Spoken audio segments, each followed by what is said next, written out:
Hi friends. I just finished presenting a mini workshop based on my book, Navigating Shift Creek. My content tonight was all around chapter 4, which is get your shift together. One of the strategies in this chapter is to, before embarking on the world of resume development, which is so often the thing we think we need to start with first when we're going through a career shift, I actually tell people instead to focus on the letters LEAP and take a leap. L is about learning about yourself, doing an assessment like Clifton Strengths is the one I use, but others might consider Myers-Briggs, or the Enneagram has gotten very popular. I work through Clifton Strengths with my clients to understand a little bit more, a little bit deeper about who they are and what makes them unique. And those top 5 strengths have some great stories in them, and I think that's a critical place to start in this process. So L is learn. E is evaluate.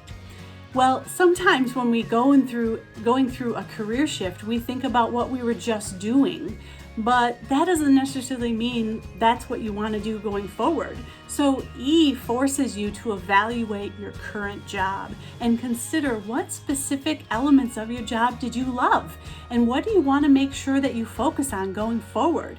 It might be a very similar job than what you were just doing, but it might be slightly different too. And the evaluation process sometimes can help you uncover that. A is for alternatives. If you are currently employed and you're considering making a job shift because something is missing, maybe when you do your evaluation, you see that something stands out that's not completely being fulfilled. Well, before you make a career shift, you may want to consider if there's an alternative to fill that gap.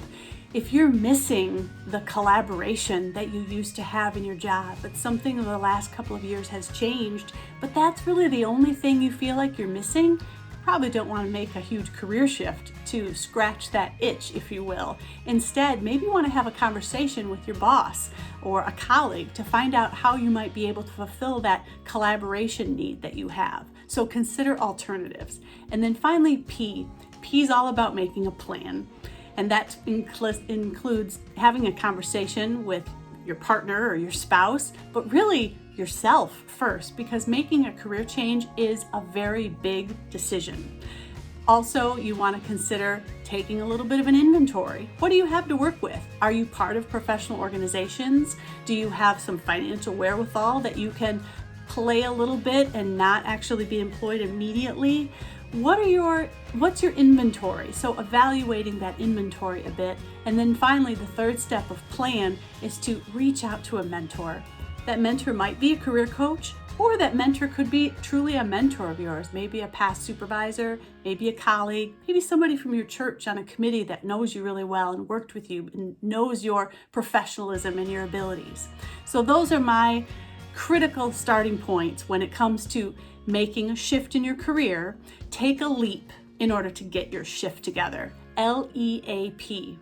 I look forward to seeing you again, friends, and feel free to reach out on any of the social media platforms. I would love to connect.